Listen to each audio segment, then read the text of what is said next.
the Baen Free Radio Hour.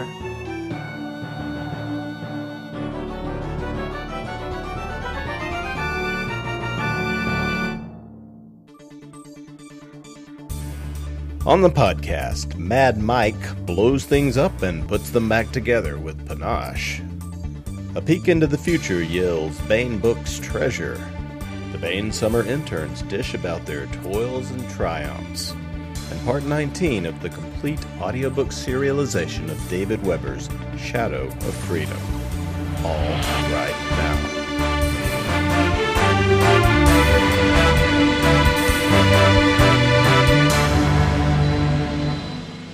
Welcome to the Baen Free Radio Hour podcast. It's an honor to have you along. I'm Baen editor Tony Daniel. This time on the podcast, we have an interview with Baen author Michael Z Williamson. Mike discusses his latest Ripple Creek novel, When Diplomacy Fails, and his new short fiction collection, The Most Excellent Tour of Duty, Stories and Provocations.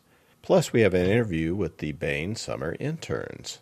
We'll find out more about all of that in a moment, but first, the news.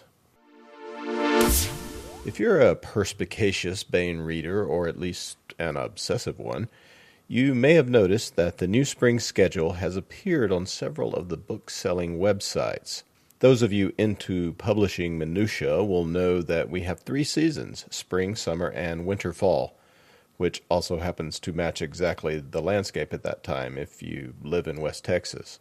When I lived in Dallas, we used to call winter brown instead of winter.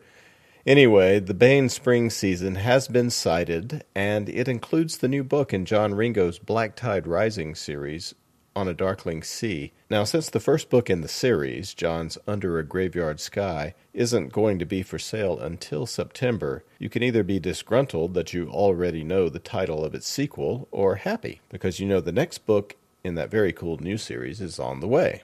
Also in spring is Book 3 of the Crown of Slaves series by David Weber and Eric Flint. This one is called Cauldron of Ghosts, and it continues the adventure of Manticorans by Anton Zilwicki and Havenites by Victor Chakat.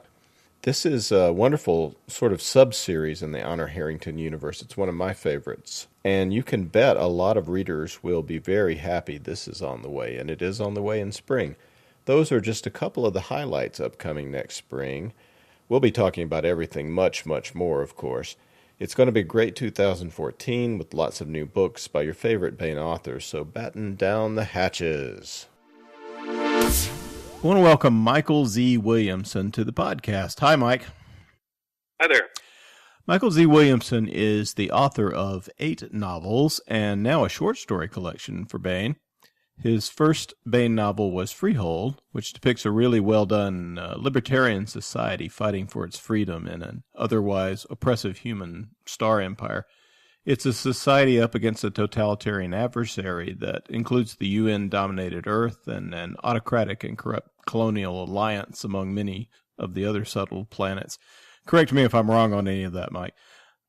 It's more economic than political. I mean, colonial planets are dependent on a certain amount of trade from the center, so there's political pressure, but it's de facto more than de jure. So that's Freehold, the beginning of the series. Mike has also collaborated with John Ringo on Postline War novel Hero, which I think is a standalone jewel of a book. It's one of my favorite books I've ever read of ours, Baen's. It really evokes the famous Frederick Brown story Arena, among others, with a human and alien pitted against each other. His other books are set in the universe of Freehold, either in its future or past, at least his books for Baen. These include Contact with Chaos, The Weapon, Rogue, Better to Beg Forgiveness, Do Unto Others, and new mass market paperback at booksellers everywhere, When Diplomacy Fails. Furthermore, his collection of short stories and essays, Tour of Duty, Stories and Provocations, will hit stores in August, days from now, and is now available as an e-arc at baenebooks.com. Mike, When Diplomacy Fails is a prequel, isn't it, to the novel Freehold, I believe? It takes place before it? It's the third Ripple Creek novel. It's halfway between now and Freehold in timeline, although that's not an exact position. It's flexible if I need to insert other stuff later. So it's before the sort of libertarian planet of Freehold has formed, and it's Gren is still a colony. It's a team of mercenary bodyguards. They're hired to protect the Minister of State and tyrannical, maybe you would characterize it, or at least corrupt UN government of Earth. Her name is Joy Highland. Corrupt more than tyrannical government at that point. Well, you create a really wonderful antagonist in her. She's like this. She's a bit of a progressive, lefty demagogue, but she's really smart. She's made a career by demonizing groups like Ripple Creek and most other private enterprise. But now that she's visiting the planet Matali and she needs them, things begin to change. Why has she come to Matali, if that's the way you say it? And what's the political setup going into the book? And it's actually in the real world. A lot of these politicians who were bad-mouthing groups like Blackwater and Triple Canopy were nevertheless using their expertise while they were traveling around the world. Puts the contractor in the awkward situation at times. Now the background for this is she's running for Secretary General, or is planning to. And the existing group in power, which is of her own party, but it's a different faction, likes the one they've got better. He's actually more pliable, more corruptible. She's not a nice person, but she's relatively effective as a leader. So they're trying to, first keep her out of the way, out of the spotlight, and less visible, and she manages to create her own headlines. And there's one small faction that is willing to consider arranging an accident. They don't want to do anything overt, but if she dies heroically, it makes the rest of them look good for standing up against whatever.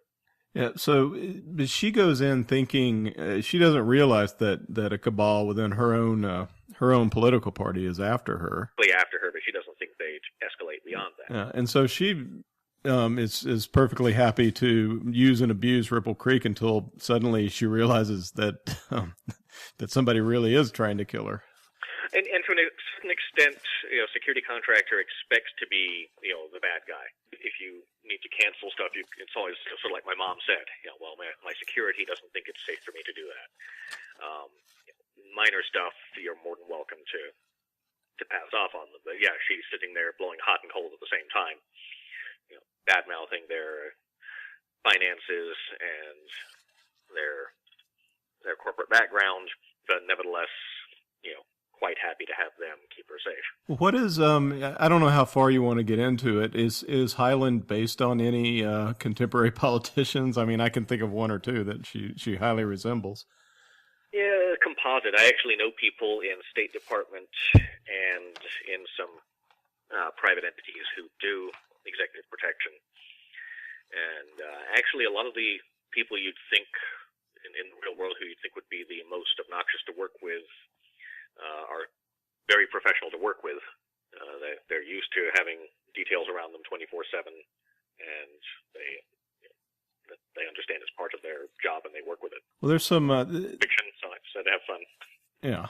There's some great stuff at the start of the novel when the team is assembling. This is one of my favorite parts. Is I just love movies and books where the team begins to come together, and we see where they've scattered after their last mission. It felt like a cool Mission Impossible kind of episode that we've got going on. Let me just run down the team. It's like Alex Marlowe's the leader. Tell me if I'm off on the shaman. I think he's the logistics expert. Oh, Horace Mabuto's the physician. He's a fully qualified combat doctor. He's like the medic and doctor. Yeah. Elka. Eleonora. A wonderful character. She's this half-crazy explosives expert. She's very good at her job. She's asocial, doesn't like people, but loves explosions. And she's a real favorite of mine. She's sort of crazy, but she's crazy like a fox. I imagine she's a lot of fun to write. Where do you think she comes from in the Williamson psyche, or is she just something that... It's actually hard to write her personality because, it's very... She's not actually mentally ill, but she's asocial, really not a people person, and I'm fairly gregarious. Writing her technical aspects and her duty side is a lot of fun. If you're very good with explosives and you can use them to do a how would you use them in this particular situation? I've done a little bit with pyrotechnics, and I've got a friend who's done quite a bit, both for the military and for movies, who checks me on a lot of this stuff. I was going to ask you about that. Now, I know you're a weapons expert. You know a great deal about guns and knives and such, but I thought maybe you had to do some of the research on the demolitions there. Was that a new area for you then? Or at least relatively? I some of the chemistry, I've done a little bit here and there with civilian pyrotechnics. I've helped dispose of some stuff in the military. Basically, I was assisting the people who did the blasting. But no, you can actually do an awful lot with explosives. People just don't like it. But, I mean, you can cut holes, you can weld, you can dig trenches. You can do just about anything if you're willing to spend the money and have the boom. Who else do we have on the team? We have Jason, the electronics whiz, I believe. Yeah, he does some electronic security, some sensing and that. Elka also does remote monitoring, and then she's got a variety of different shotgun loads, including a camera round. Elka's really cool. Yeah, she can shoot it over the area, and the camera will take a stream of photos and then project it into her glasses so they can get an overhead map in real time. There's a lot of really cool projected military tech you have in the book that it seems like it might be something that actually exists. Well, a lot of it is, it's all been speculated, whether it ever comes to development is another thing. I mean, the military's got stuff that they've had 10 to 20 years out for the last 60 years. They still haven't developed, but the concepts are fantastic. And eventually technology will get there. And your warrior characters are Bart and Aramis. Am I missing anybody else on the Rebel Creek gang? I think that's that whole team. Aramis is a cool character. He ended up with is it Sharon in the last book? Sharon. Yeah. Yes. Which is a wonderful sort of a siege on an asteroid that they fight, or a mining planet. He wakes up with her at the beginning of this book, so we follow him as our beginning character. There's lots of action and mayhem in When Diplomacy Fails, but the book also makes a bunch of telling points. You mentioned some of them, among other things, that it shows the hypocrisy of those who want to take away effective weapons from ordinary people, but when the chips are down, want them for themselves. To what extent should we draw analogies to current events when we're reading the book? You never get preachy in the book about anything, but you do make some telling points. How do you maintain that balance to keep it fun? Any culture is going to have a variety of social and political issues. So some of this applies to the present day, but it also would have applied to feudal Japan, Britain between the wars. In various aspects fit various cultures. All human politics is jockeying for position. You want what's best for yourself and your people. If you can afford to make other people happy, that's fine, but your primary concern is for your own goals. That's just human nature, and politics is the peaceful way of achieving it, and warfare is the violent way of achieving it. One other thing I want to ask you about When Diplomacy Fails is the cool sort of bouncing spring things that some of the bad guys wear. Does that have any? Did you just come to you, or does that have any basis in reality? That was actually based on the prosthetic limbs they've got for paraplegic runners. They came up with those quite some time back. There's this photo of this very attractive young lady. Very fit, very healthy runner, and she stops below the knees, and then there's these fiberglass legs, and she sprints like a demon. Those are just a rolling fiberglass spring. They don't have any supplemental power. I've seen some recreational, not quite stilts that have springs in them for bouncing about, and I extrapolated on that with better spring technology that you'd be able to, jump across alleyways and small streets between buildings. Yeah, basically you come up with a believable way that they can almost fly, or at least have Batman-like abilities. And it's kind of scary because the bad guys can descend on you from above. So yeah, those have to show up again. I mean, it's not something you use once and throw away. Those have yeah. to become part of the gear. There's a great depiction of them on Kirk Miller's cover of the book also. Yeah. Because the one disadvantage is that when you are in a parabolic trajectory, you can't change direction and take cover. And when one of the people you're facing is a trained competitive shotgunner, you're sort of making yourself a target. Yeah, and not to give anything away, but that may happen in the book. So. Well, let's shift gears and talk about Tour of Duty, the new collection. The subtitle of the book is Stories and Provocations, and it's divided into two parts. The stories, they're very wide-ranging. Some are set in the Freehold universe. A couple of fantasy tales you wrote with your wife, Gail, I believe, and some fantasy pieces I wrote, and a couple I wrote with her in another universe, two other universes. No, one of the universes. Yeah. Some are fantasies, and a couple are contemporary fiction. At least one. A really strong entry for me is the very first one called the Humans Call It Duty. It's the first story in the book. This is a really amazing story told from the point of view of I don't know what it is, a jaguar of some sort, a leopard. It's and it's been raised to some sort of basic consciousness for use as a weapon. And the creature, I think it's a he, has got one task. He's going to avenge his human partner or die trying. Was this really your first short story? Because it's really powerful, and I thought it was great. How did it come about? Yeah, I'd finished Freehold, and I knew it had a potential market.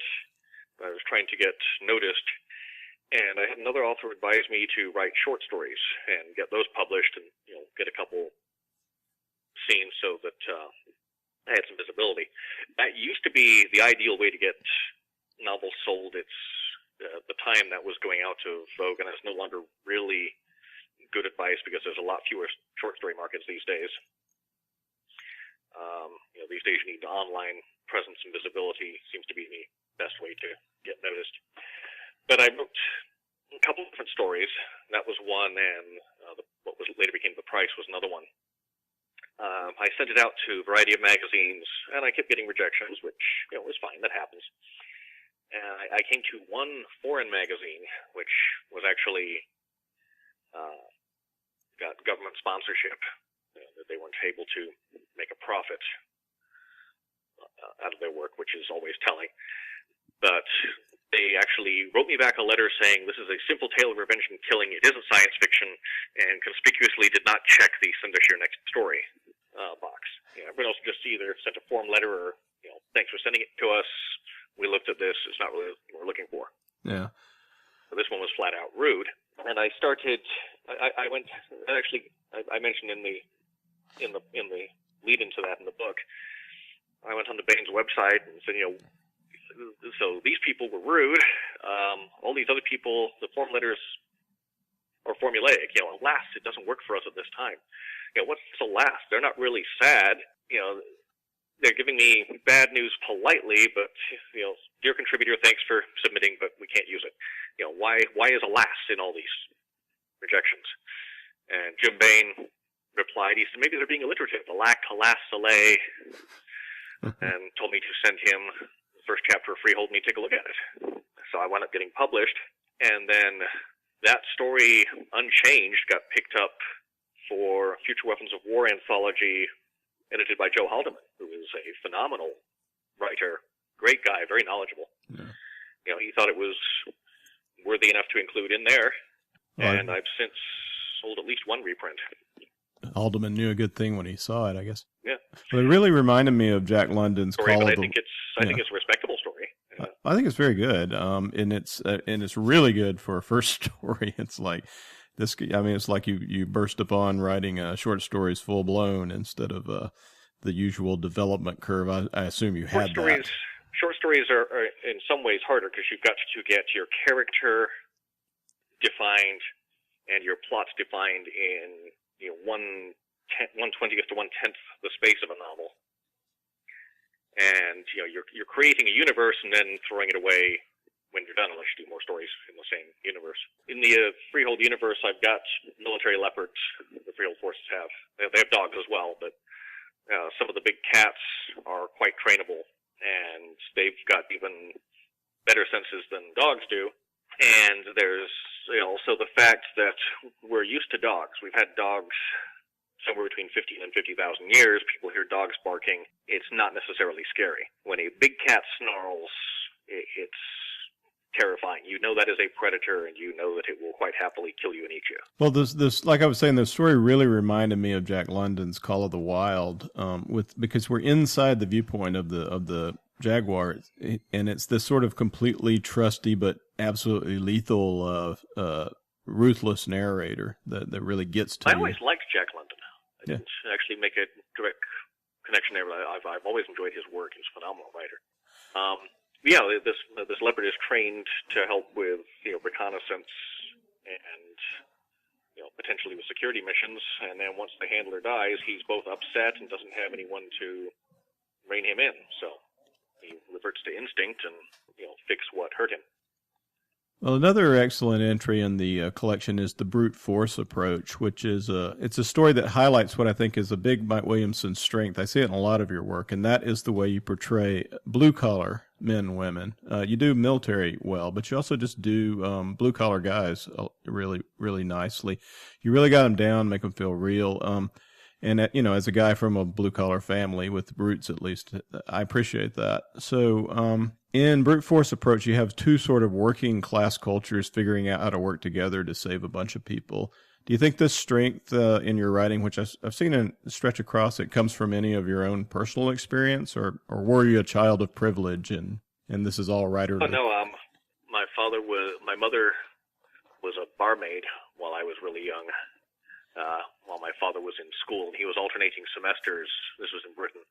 He was a power lineman, alternate semesters between going to college as an engineer. He did some work for British Rail. Can you tell us a little bit about your background growing up? And it's interesting that you come from England. Right. Yeah, my father's Scottish, my mother's English. They met in Liverpool. They got married at 19. And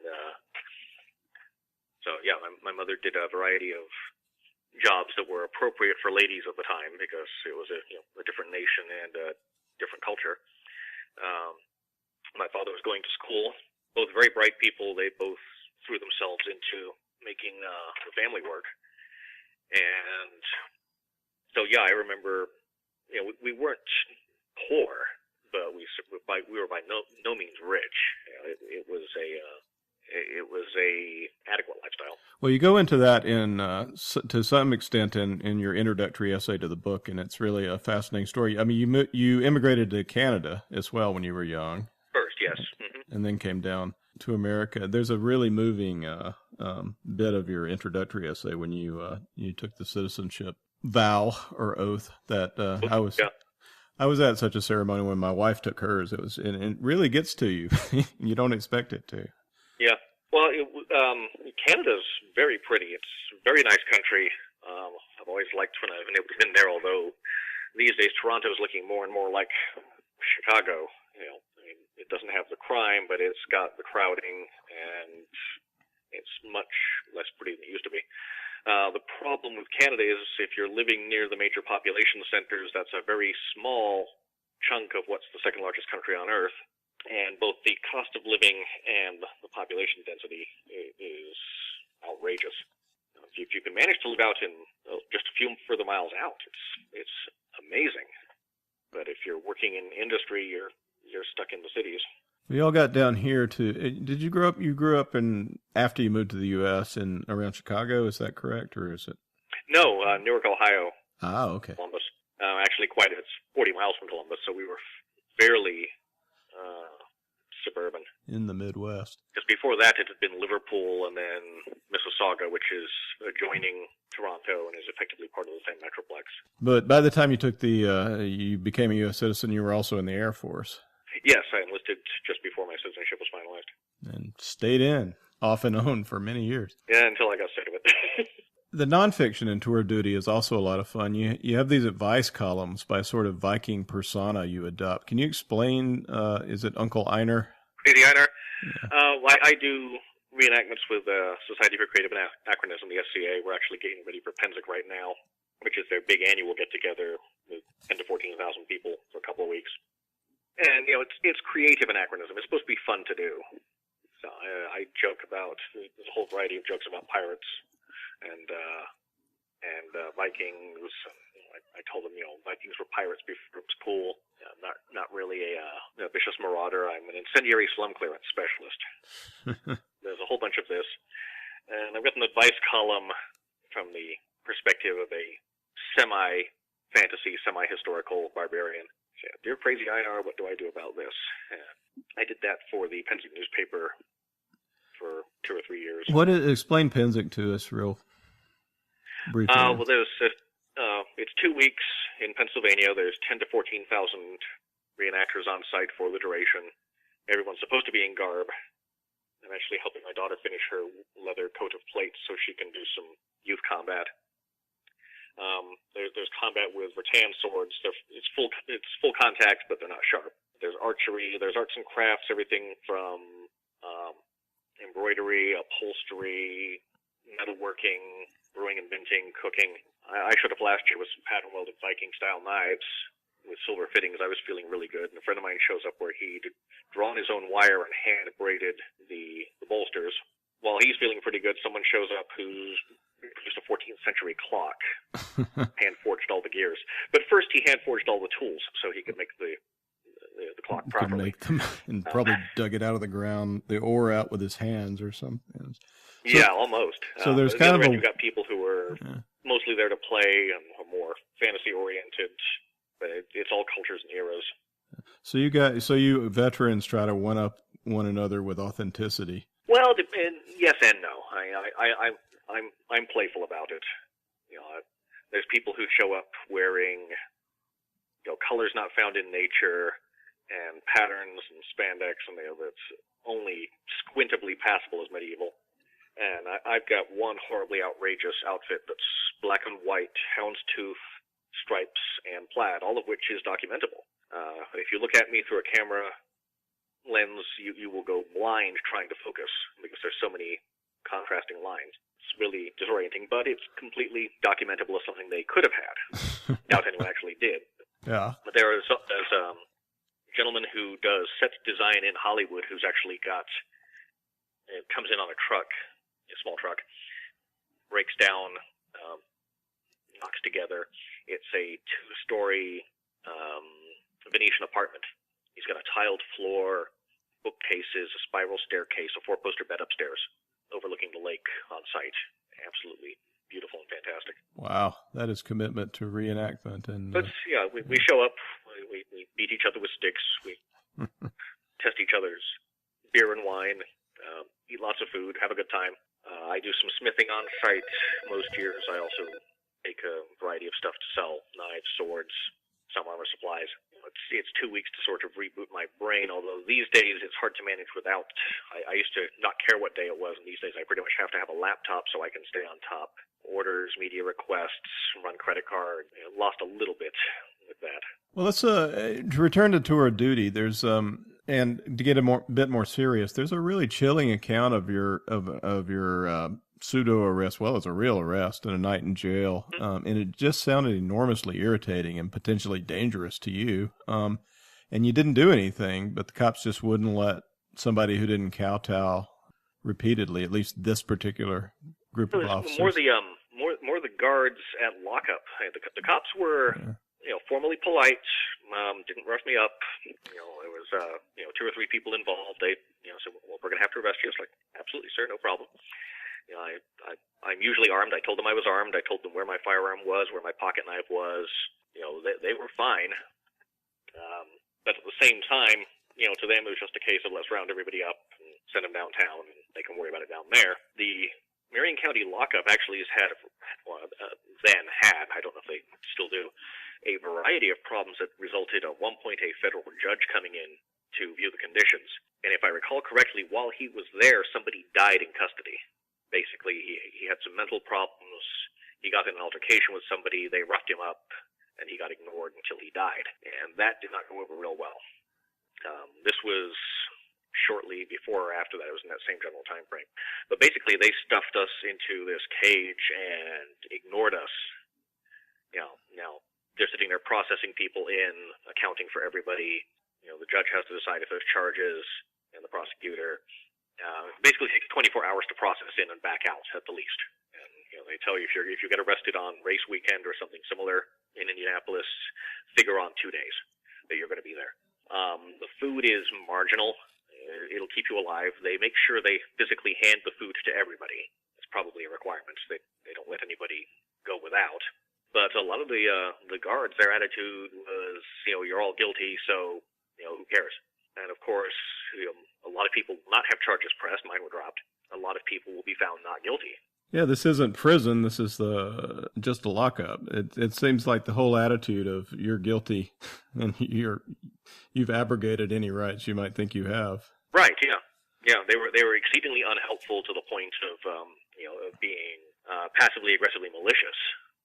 They would not do stuff to help you that was perfectly within their purview. And I could understand how doing that job for a while would make you jaded, but at the same time, they were aggravating the problem and bringing a lot of it on themselves.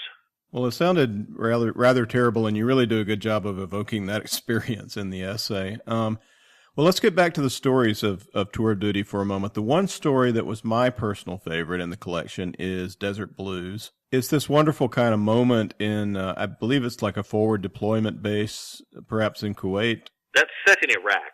It's set in Iraq. Yeah. And there's mortar fire. Everybody scrambles for shelter, but this one guy continues playing an electric guitar, and he just keeps playing. Was he playing? I think he's playing Dire Straits, or he was playing Stevie Ray Vaughan, "The Sky Is Crying." Oh, Stevie Ray Vaughan, that's right. Followed by Dire Straits, a couple different pieces. You were in the Air Force and deployed in Kuwait, and perhaps in Afghanistan. I don't know if you can say, but twice in the Middle East. Our base handled logistics for Kuwait and southern Iraq. We were out and about. But I'm sure you drew on experience to write this one, did you, or not, or did you at least?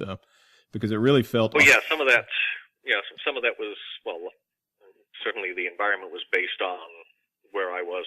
Do you play guitar? That was.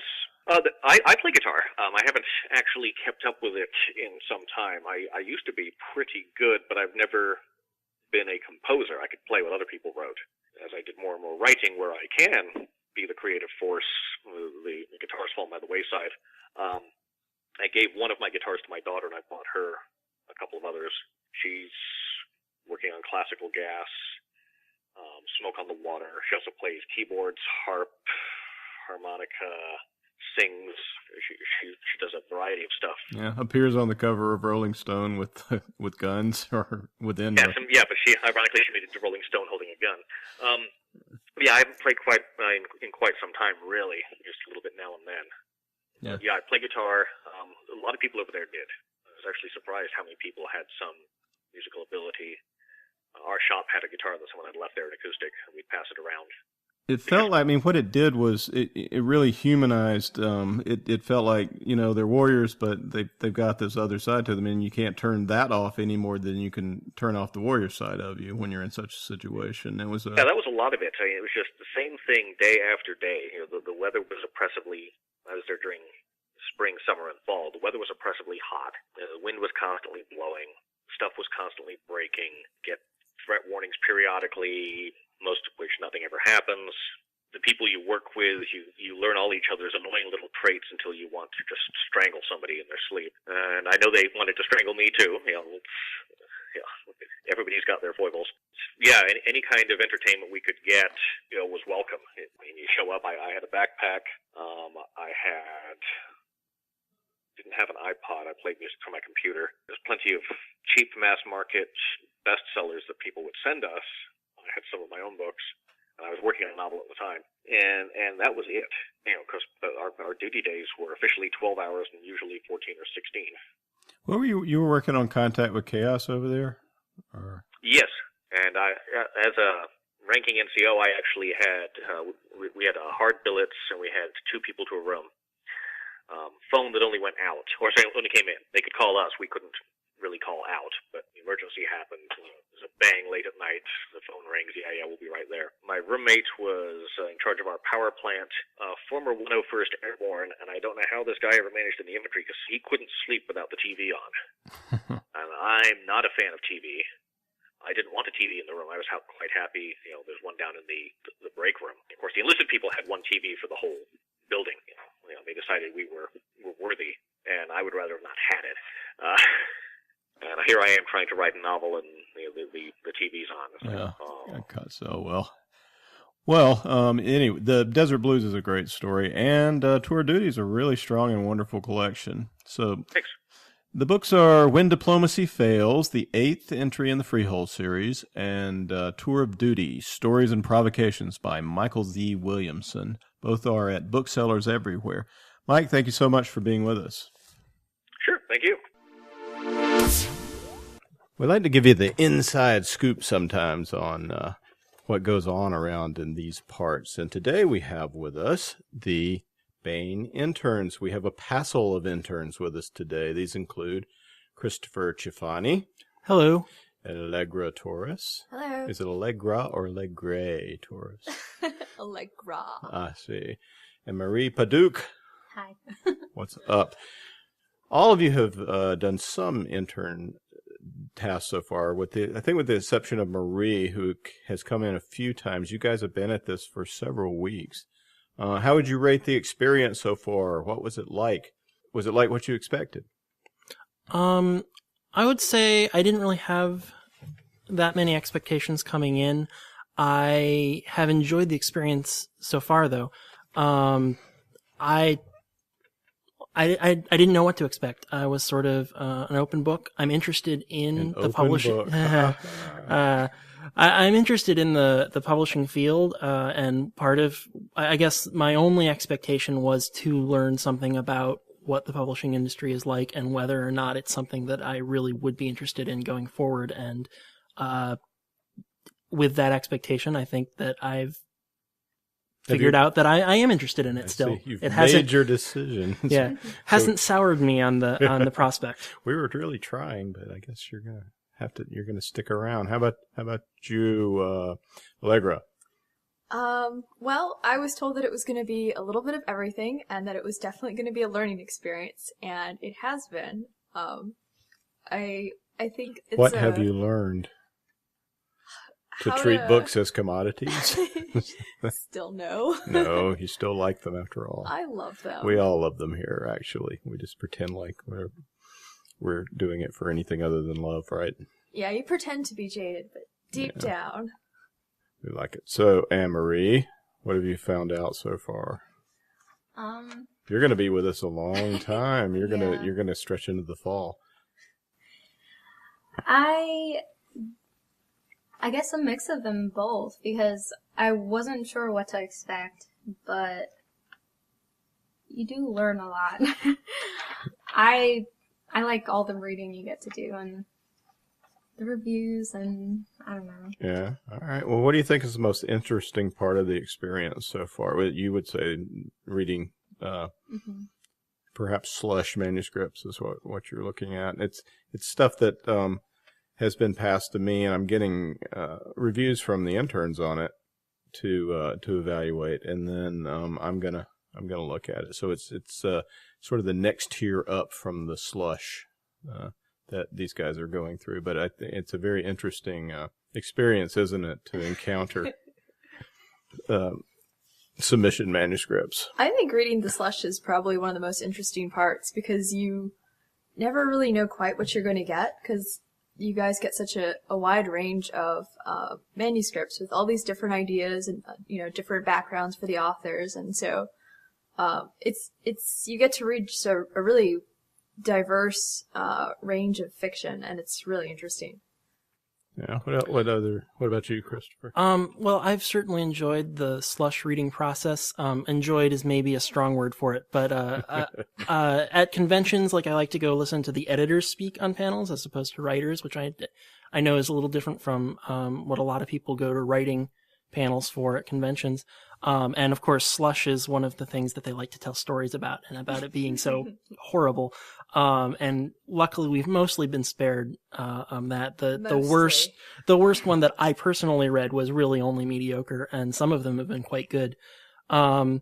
As far as other interesting aspects, one of the more interesting things I found is seeing something of the process of something starting and moving through the various stages to being a finished work. And obviously, none of us have been here long enough to see any single long-form work move all the way through that. But some of the things that go on the Baen website we've looked at and done some proofreading for, and that's been interesting to see those things which have a quicker turnaround go from when they come in to when they get put up as a completed and product. you've seen pieces of how the books go out and how they are produced as well. The program is designed to give you some insight into publishing, and you folks have gotten a glimpse of glimpses of the process, I think. Editorial, production, contract, and you've seen how the production process works too, because you've seen copy edited manuscripts come in, you've seen them go out for copy editing, you've helped write up the transmittals, which is what we send to the typesetters. It's a pretty comprehensive view. What do you think is the part of the experience that you've gained the most insight into publishing from? Not necessarily the funnest, but something that you just didn't have any idea about till you came. Well, I think I didn't realize exactly how much back and forth there was before the book actually became a book. I sort of had this idea that the manuscript comes in, it gets edited, it gets published, nice, smooth, straight line, but it's really this kind of back and forth, loopy thing, and there's just so much more work that goes into it than I really expected. It was a little intimidating, but yeah. You know. Did you think you were just going to, like John Ringo and David Weber, were going to be wandering around, bringing in their manuscripts? I mean, we kind of hoped. Okay, well, what is the coolest thing about being a Baen intern so far? And really, I know it's hard to choose because there's so much. The filing, all of the filing we get to do. We give you the context of why you're doing it. What about those ISBN number proofreads? That's got to be fun. No, tell me what's the coolest thing. The swords? The swords were pretty cool. Yeah, the atmosphere here is not really what I expected. Although when I visited for the first time, it was very quickly apparent what the atmosphere would be like. The office cats, of course. When we were preparing for this, that came up as one of the cool things about the office, and everybody It's here a nice is perk. yeah, and the free books. There's some free books involved too, and that's a perk and kind of a running joke about interns taking home free books. Yeah, well, you've discovered some writers that you didn't Definitely you hadn't read before that way as well. Yeah, now we're hooked on them. Uh-huh. In fact, when I came in the first time, they gave me a stack of books and said, "You need to read these authors if you haven't, because you need to be familiar with them." And I've read 2 or 3 of the ones that I was given, and very much enjoyed them. You guys are kind of like dealers. You give us a little sample, and then we're hooked, and we just have to go through the whole series. We're not kind of like dealers. Okay, well, that was fun. Now let's get back at it. We've got a long list of ISBN numbers to proofread. Yay! So thank you all for being with us today. Thank you. Thanks. And now we continue with our complete audiobook serialization of David Weber's Shadow of Freedom. This portion of Shadow of Freedom is provided by Audible.com. Get the complete audiobook at Audible.com now. If you are not a subscriber, you can get the entire audiobook free, or choose from more than 100,000 other titles, including many Baen books, when you try Audible free for 30 days. Okay, here's what has gone before. After a fierce war, Honor Harrington's Star Kingdom of Manticore has defeated one long-standing enemy, the Havenites, and reached a truce with another menace, the ancient aristocratic Solarian League. The Solarian League is crumbling, and on the edge of its empire, rebellion is brewing. Royal Manticoran Navy Admiral Michelle Hinka, Countess Goldpeak, commands the Royal Manticoran Navy forces in the Talbot Quadrant. This is a region allied with the Star Kingdom and on the border of the restive frontier of Solarian space. Gold Peak sympathizes with the rebels, but wants to be careful that whatever help she supplies them is in a time and place of her own choosing, and not that of her enemies. Now in the Saltash system, that chance may have arrived. With the help of Solarian battle cruisers, the system governor has impounded Manticoran merchant ships in a deliberate act of provocation, hoping to ambush any RMN forces dispatched to investigate. Royal Manticoran Navy Commodore Jacob Zavala and his destroyer squadron have dashed those hopes with a devastating and deadly display of martial and technological superiority. But the system governor is proud and arrogant, and he still has Manticoran civilian hostages. Here is part 19 of David Weber's Shadow of Freedom. The official wallpaper of the Saltash System's governor's office disappeared, finally, from Jacob Zavala's display, replaced by the same fair-haired, hazel-eyed Solarian to whom he'd already spoken. There was something different about that face this time, though, and there damned well should be. The idiot had taken over 10 minutes to respond, and it wasn't as if he had time to burn. Desron 301 was only 32 minutes from Cinnamon orbit now, its velocity down to 10,568 kps, and the range to Cinnamon was barely more than 33 light seconds. Zavala would have thought that someone who'd just gotten the better part of 6,000 of his own men and women killed might have felt a little urgency about keeping any more of them from dying, and he felt anger seething up inside him as he glared at the other man. "Just sit on that, Jacob," he told himself harshly. "Yes, he fucked up and got a lot of people killed, but so did you. You didn't have to sequence those launches that closely together. You could have put a couple of minutes between the first one and the second one, given Dubrovskaya more time to react, but you didn't, did you?" No, he hadn't, and he doubted anyone would ever fault him for it, except himself. Any board of inquiry would consider his actions and decisions fully justified by the disparity between his squadron's ability to absorb punishment and its adversary's potential firepower. And the accuracy of his own fire and the sheer destructiveness of the Mod G laser heads had taken him by surprise. He'd anticipated that it would take at least 2 salvos to completely cripple or destroy one of his adversaries. That was why he'd targeted 1 salvo on each battlecruiser, expecting to hammer it with enough damage even a Sali had to take note of it, and consider that it might be wise to surrender quickly. He'd certainly never expected to blow up battlecruisers with a single launch each. All of that was true, but he'd still had time. Perhaps he hadn't had the ammunition to justify going for Fire Plan Zephyr and simply wasting an entire double broadside that didn't inflict any damage at all, but he could have stretched Sledgehammer out, launched the first salvo with exactly the same targeting, but waited a full minute, or even 2, before launching the follow-on salvos. If he'd done that, that first launch would have turned into a far more emphatic sort of Zephyr and given Dubrovskaya one last chance to recognize the truth, and the time to save more of her people's lives. He hadn't, and he knew that was one reason he felt such stark, murderous fury when he looked at Damian Duenas.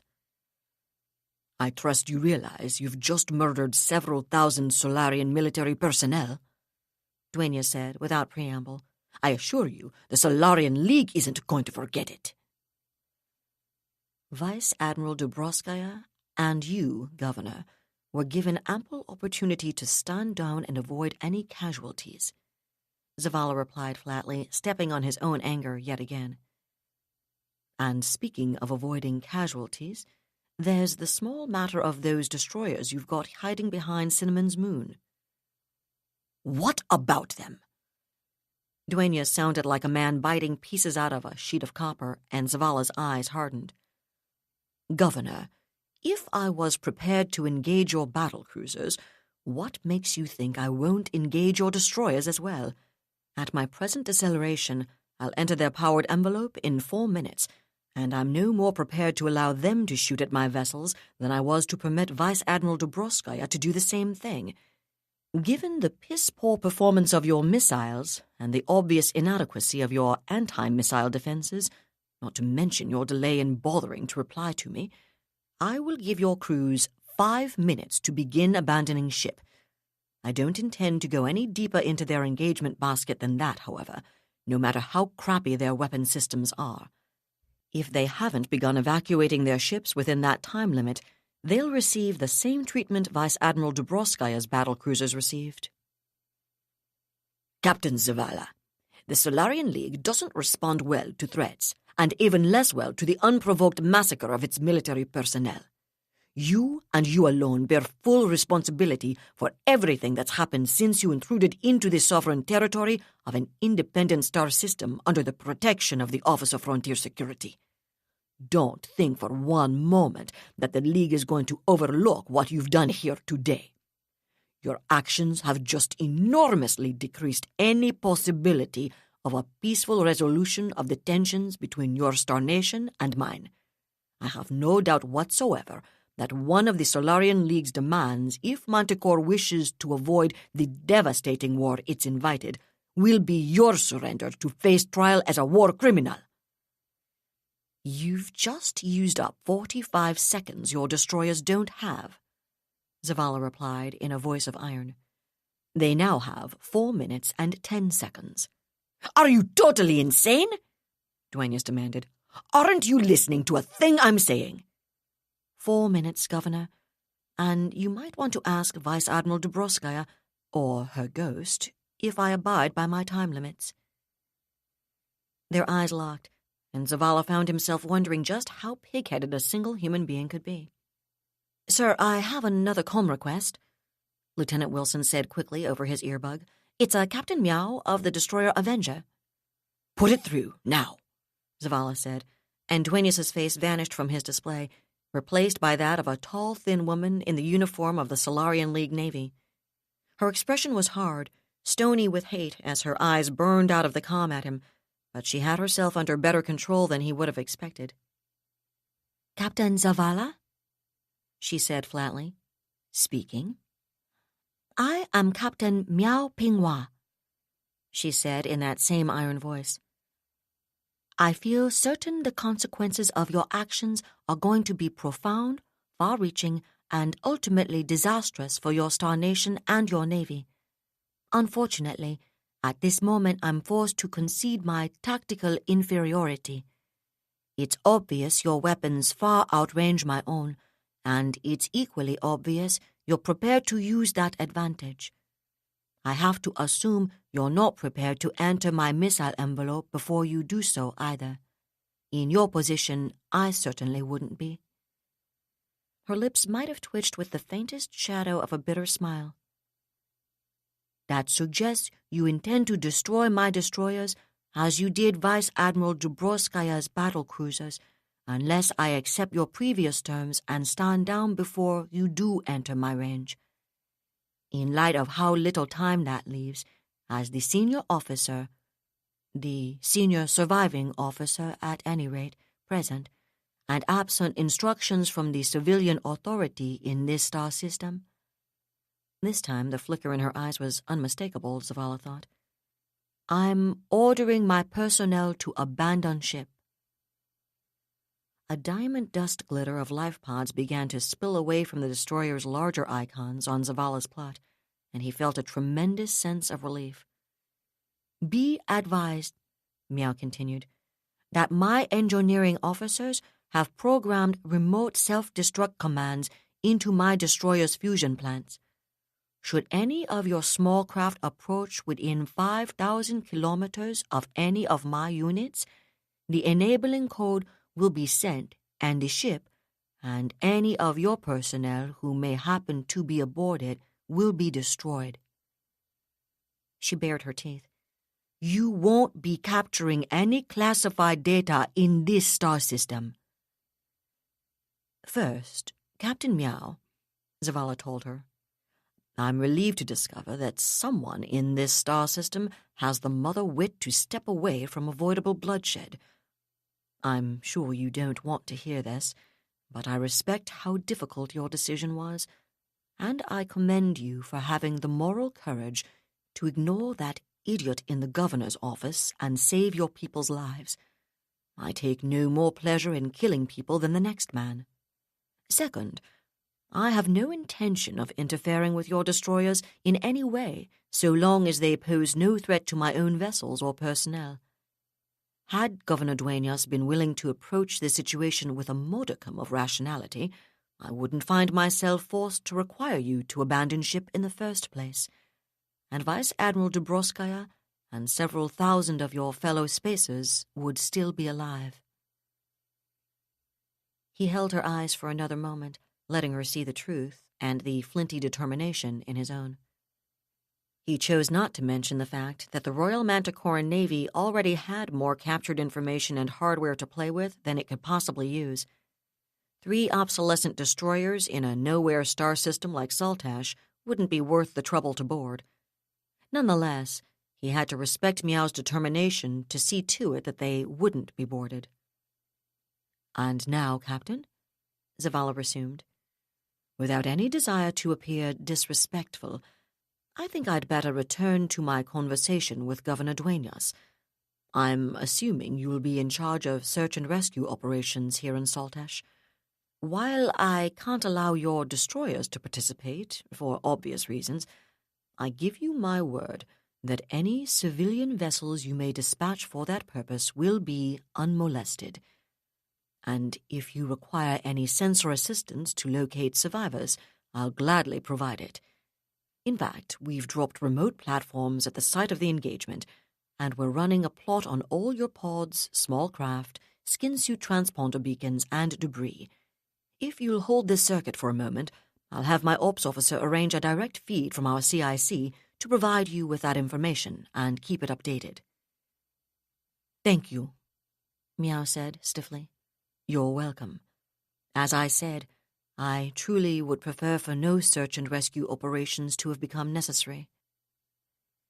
He looked over his shoulder at Lieutenant Commander Gabrowski.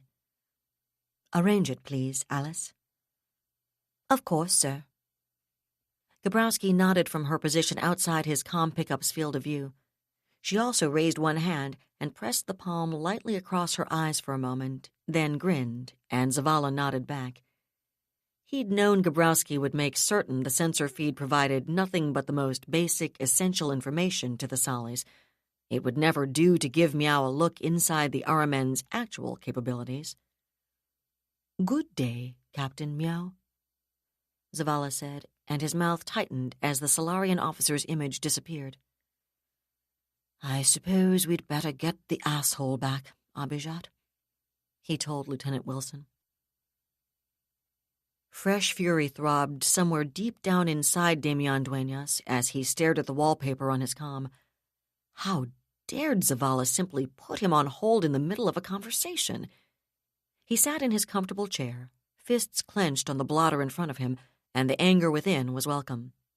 It fired his determination and buttressed him against fear, and however little he wanted to admit it, he needed that buttressing. He had to be strong, show his determination, if he wanted to spin the situation into something besides a disaster when the smoke cleared.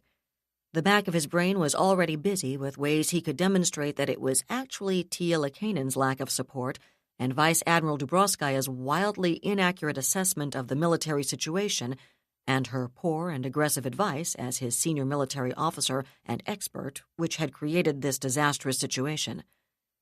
Bad as it was, it still wasn't something a skilled operator couldn't recover from, and whatever happened, Zavala's actions made it obvious he'd been right all along about the need to demonstrate the Mantis' rogue behavior, so...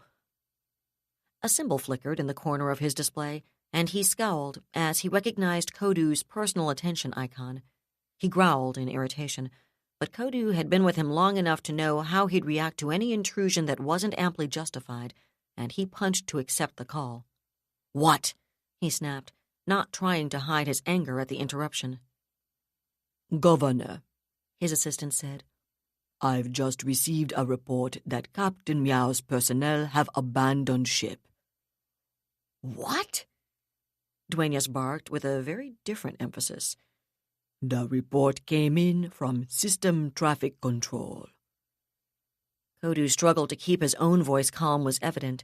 "They're arranging atmospheric clearance for the pods to planet here at Ganuish Spaceport." "That bitch!" Dueñas snarled, betrayed by the Navy yet again. Meow had no business, no authority, abandoning her command. He represented the Solarian League's authority in Saltash, not her. But what else should he have expected? Dubrovskaya had been a fool, promising him victory over the Manties, so why shouldn't Meow turn out to be a coward too terrified even to face them? He closed his eyes once more, nostrils flaring, and made himself suck in a deep lungful of oxygen. He stayed that way for a handful of seconds, then reopened his eyes and forced his hands to relax before his fingernails dug bleeding gouges in his palms. Actually, this could work in his favor, he realized, as the automatic spike of fury subsided. He hadn't ordered her to stand down. She'd done it unilaterally, without so much as consulting him, far less any order to do so. It was a clear case of cowardice in the face of the enemy, one which couldn't possibly be charged to him, since she hadn't even warned him of her intentions. And it could only emphasize how poorly he'd been served from the very beginning by the naval forces assigned to support him here in Saltash. It was scarcely his fault the Navy had first misled and misadvised, and then betrayed him. His mind flickered through the best ways to make the Navy's culpability clear, without looking as if he were trying to alibi his own actions. Fortunately, he and Dubrovskaya had discussed his original plans privately, face-to-face, here in his office. He'd have to review the records of their later comm conversations, verify exactly what had been said, so he could be certain his account of those initial conversations jibed with it, but he was an old hand at crafting properly phrased memoranda, and the wallpaper in his display and Kodu's image disappeared, replaced by Jacob Zavala's face. "I apologize for the delay, Governor," the Manticoran said without any discernible sincerity. "But I had to take another call. Something about saving lives, I'm afraid." "Should I assume you're referring to Captain Meow's cowardly decision to surrender to your threats?" "No. You should assume I'm referring to Captain Meow's sanity and moral courage in refusing to see her personnel killed because of your pig-headed fatuous arrogance." Dueñas felt his face darken again and his jaw clenched. "He's trying to make you lose your temper," he told himself. "Trying to rattle you, make you look like some out-of-control hothead. Personal insults to the official representative of another star nation may be typical of the Star Empire of Manticore's approach to interstellar relations, Captain," he said coldly. "And I'm sure the Solarian League's government is going to be deeply impressed by your bizarre version of diplomacy. No doubt the Solarian electorate will be equally impressed when the record of this conversation is released. Unfortunately, your insults are no more likely than your murderous actions have already been to cause me to comply with your outrageous and flagrantly illegal demands." Zavala cocked his head, eyes narrowed, as he considered Dueñas from the comm, and the governor looked back with a hard, steady gaze. They stayed that way for several seconds, and then Zavala shook his head. "Governor, I'm at a loss to understand why you're so determined to turn a disaster into a complete debacle. You've already gotten thousands of Solarian naval personnel killed. Now you're proposing to get still more people killed in pursuit of an action you know perfectly well was illegal from the outset. Have you considered psychological counseling?"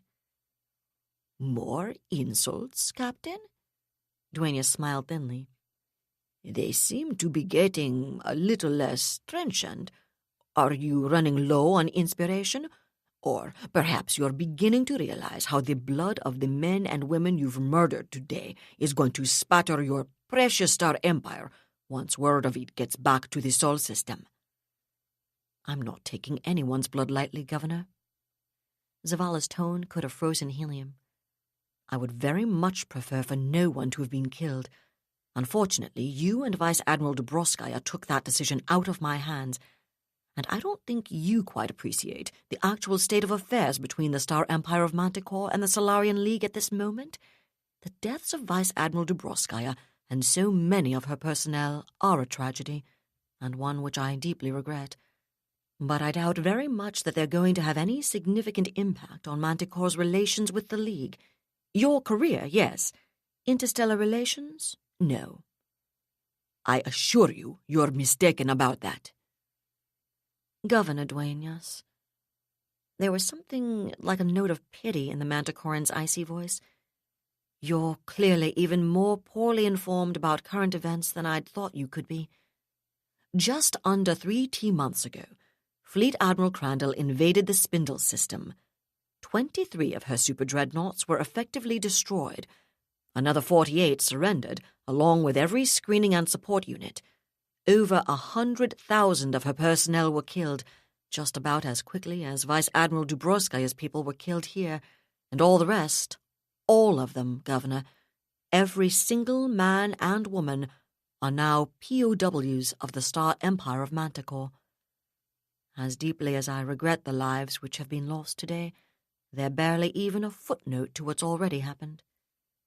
The only questions you should be thinking about right now are how to keep anyone else who doesn't have to die from being killed, and how your own superiors are going to react to the consequences of your arrogant, high-handed, illegal, bone-headed actions in first seizing Manticoran merchant vessels, secondly refusing to release them, and thirdly provoking the engagement which ended so disastrously for Vice Admiral Dubrovskaya's squadron. Duenas' eyes widened despite himself. There hadn't been time for details of what had happened in Spindle to reach Saltash. All they'd had been third-hand rumors and fragments carried by a single ship, a merchant ship, not a naval vessel or an official courier, which everyone had realized must be wildly exaggerated.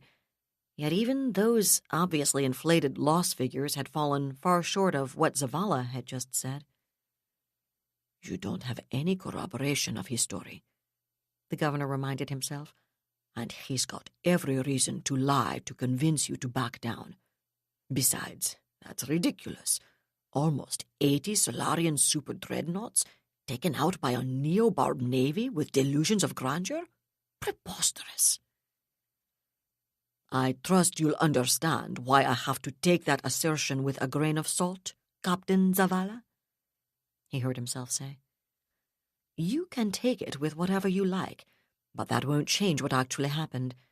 And in regard to that, and because this entire conversation is being recorded from my side, and I intend to demonstrate that I did everything in my power to convince you to show a gram of rationality, I'm prepared to transmit to you copies of Solarian reporters' accounts of the Battle of Spindle from League news services with correspondents in Spindle. You may not wish to take my word for it, and I'm sure you could convince yourself any Manticoran records I showed you had been falsified, but perhaps you'd be impressed by Solarian reportage of events there. Duenas felt himself waver and stiffened his nerve. If you could falsify one set of records, you could falsify as many as you like, he replied harshly. And whatever may have or may not have happened in Spindle, you're in Saltash now. The policies of the Solarian League and the Office of Frontier Security, when confronted with acts of terrorism against our systems under Solarian protection, are known to the entire galaxy. I can't prevent you from murdering still more Solarian personnel and endangering the lives, property, and livelihoods of the citizens of Saltash, but I can, and will, refuse to condone your actions or lend them any tincture of legality. If you persist in this blatant aggression, the consequences will be your responsibility, and the ultimate repercussions for your star nation will be far worse than you seem able to grasp. So you're categorically refusing to release the Manticoran personnel and civilian vessels you've illegally imprisoned and seized in this star system? I'm categorically refusing to allow you to violate a legally declared medical quarantine, and I'm categorically refusing to kowtow to the irresponsible and illegal use of naked force against the Solarian League Navy. In that case, and since we seem to be making certain this is all part of the official record, be advised, Governor, that I intend to have those personnel and those vessels back.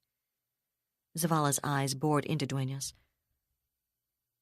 I'm informing you now that I intend to put a boarding party aboard Shona Station. If every Manticoran interned in this system is surrendered unharmed when my personnel board the station, and if the Manticoran freighters held in the system are allowed to depart, no one else needs to be injured or killed. If, however, our people are not surrendered, or if they are harmed in any way, or if those freighters are not allowed to depart unhindered, I will take whatever military action seems appropriate, up to and including the additional use of deadly force. And if any of our people are harmed or treated as hostages threatened with harm, I will regard the personnel responsible for those actions as pirates liable to summary execution. Since it's evident that attempting to convince you to see reason is about as effective as arguing with a rock, I see no point in further discussion. I've informed you of my intentions and of the consequences of continued intransigence on your part. So far as I'm concerned, this conversation is over. I advise you to inform whoever's in charge of Shona Station that my pinnaces will be docking with the station within 15 minutes of my destroyer's arrival in Cinnamon Orbit, however. He showed his teeth. I wouldn't want anyone else to get hurt just because they didn't know we were coming. He gazed at Duenas for another heartbeat, and the governor stared back, trying to find a response. None had come to him before Zavala nodded coldly. Good day, Governor Duenas. That was David Weber's Shadow of Freedom, Part 19, read by Allison Johnson. And that's it for the podcast. Thanks to Audible.com. Thanks to Baen interns Allegra Torres, Christopher Chifani, and Marie Paduch. And as always, to composer Ruth Judkowitz. Raking grape-shot barrages of hurrahs and thank yous to Michael Z. Williamson. Please join us next time here at the hammering heart of science fiction and fantasy, and keep reaching for the stars.